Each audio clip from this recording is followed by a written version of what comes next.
ಎಲ್ಲರಿಗೂ ನಮಸ್ಕಾರ. ಇವತ್ತಿನ ವಿಡಿಯೋದಲ್ಲಿ ನಾನು ಕೆಂಪು ಹರಿವೆ ಸೊಪ್ಪಿನ ಪಲ್ಯ ಮಾಡ್ತಿದ್ದೇನೆ.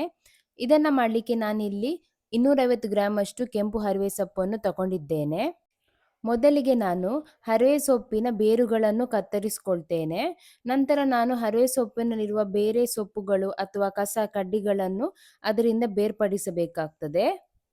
ನೀವು ಈ ವಿಡಿಯೋದಲ್ಲಿ ತೋರಿಸುವ ರೀತಿ ಒಂದೊಂದೇ ಸೊಪ್ಪನ್ನು ಒಂದು ಪಾತ್ರೆಗೆ ಹಾಕೊಳ್ತಾ ಬೇಡದಿರುವ ಸೊಪ್ಪುಗಳು ಅಥವಾ ಕಸ ಕಡ್ಡಿಗಳನ್ನು ಅದರಿಂದ ತೆಗಿತಾ ಬರಬೇಕಾಗ್ತದೆ. ಇದೆಲ್ಲ ತೆಗೆದ ನಂತರ ನೀರಿನಲ್ಲಿ 2ರಿಂದ 3 ಬಾರಿ ತನಕ ಚೆನ್ನಾಗಿ ತೊಳ್ಕೊಳ್ಬೇಕಾಗ್ತದೆ. ಯಾಕಂದ್ರೆ ಸೊಪ್ಪಿನಲ್ಲಿ ಮಣ್ಣುಗಳಿರ್ತದೆ. ಆದ್ದರಿಂದ ನೀವು ಚೆನ್ನಾಗಿ ತೊಳ್ಕೊಂಡು ಉಪಯೋಗಿಸಿದ್ರೆ ಉತ್ತಮ. ಇವಾಗ ನಾನು ಹರಿವೆ ಸೊಪ್ಪನ್ನು ಚೆನ್ನಾಗಿ ತೊಳ್ಕೊಂಡಿದ್ದೇನೆ. ಇವಾಗ ನಾನು ಸ್ವಲ್ಪ ಹರಿವೆ ಸೊಪ್ಪನ್ನು ತಕ್ಕೊಂಡು ಚಿಕ್ಕ ಚಿಕ್ಕ ತುಂಡುಗಳನ್ನಾಗಿ ಕಟ್ ಮಾಡ್ಕೊಳ್ತಾ ಬರ್ತೇನೆ. ಕೆಂಪು ಹರಿವೆ ಸೊಪ್ಪು ಆರೋಗ್ಯಕ್ಕೆ ತುಂಬಾನೇ ಒಳ್ಳೆಯದು. ಇದರಲ್ಲಿ ಐರನ್ ಕಂಟೆಂಟ್ ಹೆಚ್ಚಾಗೇ ಇದೆ. ಜೊತೆಗೆ ರಕ್ತವನ್ನು ಶುದ್ಧಗೊಳಿಸಲು ಸಹ ಸಹಾಯ ಮಾಡ್ತದೆ. ಹಾಗೆ ಕಣ್ಣಿನ ಆರೋಗ್ಯಕ್ಕೆ ಸಹ ಉತ್ತಮ. ಜೊತೆಗೆ ಇದು ಜೀರ್ಣಕ್ರಿಯೆಯನ್ನು ಸುಧಾರಿಸ್ತದೆ ಹಾಗೆ ರೋಗ ನಿರೋಧಕ ಶಕ್ತಿಯನ್ನು ಹೆಚ್ಚಿಸುತ್ತದೆ.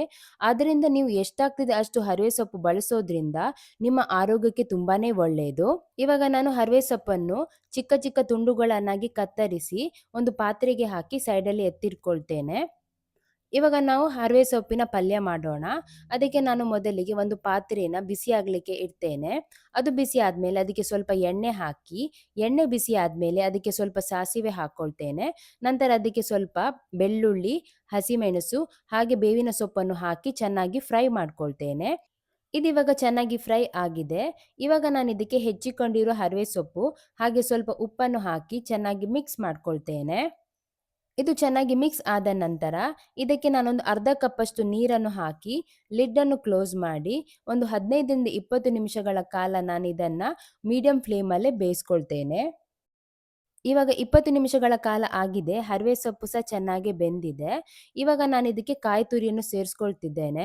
ಕಾಯಿ ತುರಿ ಹಾಕಬೇಕಾದ್ರೆ ನೀವು ಅದನ್ನ ಕೈಯಲ್ಲಿ ಸ್ವಲ್ಪ ಕಿವುಚಿ ಹಾಕಿದ್ರೆ ತುಂಬಾನೇ ಒಳ್ಳೆಯದು. ಅದ ನಂತರ ನಾನು ಅದಕ್ಕೆ ಸ್ವಲ್ಪ ಕೆಂಪು ಮೆಣಸಿನ ಪುಡಿಯನ್ನು ಸೇರಿಸ್ಕೊಳ್ತಿದ್ದೇನೆ. ಇದೆರಡನ್ನು ಚೆನ್ನಾಗಿ ಮಿಕ್ಸ್ ಮಾಡಿ ಲಿಡ್ ಅನ್ನು ಕ್ಲೋಸ್ ಮಾಡಿ ಇನ್ನೊಂದು 5 ನಿಮಿಷಗಳ ಕಾಲ ಬೇಯಿಸ್ಕೊಂಡ್ರೆ ಸಿಂಪಲ್ ಹಾಗೆ ಟೇಸ್ಟಿಯಾದ ಹರಿವೆ ಸೊಪ್ಪಿನ ಪಲ್ಯ ರೆಡಿ ಆಗ್ತದೆ. ಹಾಗೆ ನೀವು ನನ್ನ ಚಾನೆಲಿನ ಹೊಸ ವ್ಯೂವರ್ ಆಗಿದ್ರೆ ಲೈಕ್, ಶೇರ್, ಕಮೆಂಟ್ ಮತ್ತೆ ಸಬ್ಸ್ಕ್ರೈಬ್ ಮಾಡಿ. ಮುಂದಿನ ವಿಡಿಯೋದಲ್ಲಿ ಸಿಗೋಣ. ನಮಸ್ಕಾರ.